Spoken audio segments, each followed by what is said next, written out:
എന്തിനാണ് അള്ളാഹു കുറച്ചാൾക്ക് പണം കൊടുത്ത് കുറച്ചാൾക്ക് പണം കൊടുക്കാത്തത്? അള്ളാഹ് ഇപ്പൊ പണത്തോട് വലിയ ഇഷ്ടമുണ്ടോ? ഇല്ല.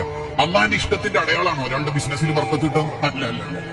അങ്ങനെയെങ്കിൽ എങ്ങനെ ഫിറോൻ പണക്കാരനായത്, കാറൂൻ പണക്കാരനായത്, എങ്ങനെ അബൂജഹൽ കോടീശ്വരനായത്? അള്ളാഹിന്റെ ഇഷ്ടാനിഷ്ടത്തിന്റെ മാനദണ്ഡമൊന്നും അല്ല സമ്പത്ത്. ഇഷ്ടമില്ലാത്തവർക്കും ഇഷ്ടമുള്ളവർക്കും ഒക്കെ സമ്പത്ത് കൊടുക്കും. പാവപ്പെട്ട നബിമാരില്ലേ? ഉണ്ട്. തിന്നാനില്ലാത്തത് കൊണ്ട് വഫാത്തായ നബിമാരില്ലേ? ഉണ്ട്. പണക്കാരായ നബിമാരില്ലേ? ഉണ്ടല്ലോ. സുലൈമാൻ നബി അലൈഹി സ്വലാമില്ലേ? കോടീശ്വരന്മാരായ സഹാബത്തില്ലേ? ഉണ്ട്. ദാരിദ്ര്യത്തിന്റെ തീച്ചുളയിൽ ജീവിച്ച സഹാബത്തില്ലേ? ഉണ്ട്. അപ്പൊ പണം അള്ളാഹുവിന്റെ ഇഷ്ടാനിഷ്ടത്തിന്റെ മാനദണ്ഡം അല്ലേ? അല്ല. പിന്നെന്തിനാ അള്ളാഹു ഇങ്ങനെ സംവിധാനിച്ചത്? പണക്കാരന് പാവപ്പെട്ടവനോട് കമ്മിറ്റ്മെന്റ് ഉണ്ടോ എന്ന് അറിയാനാണ് ചിലരുടെ കയ്യിൽ പണം കൊടുത്ത് ചിലർക്ക് പണം കൊടുക്കാതെ അള്ളാഹു ഇങ്ങനെ നിരീക്ഷിക്കുന്നത്.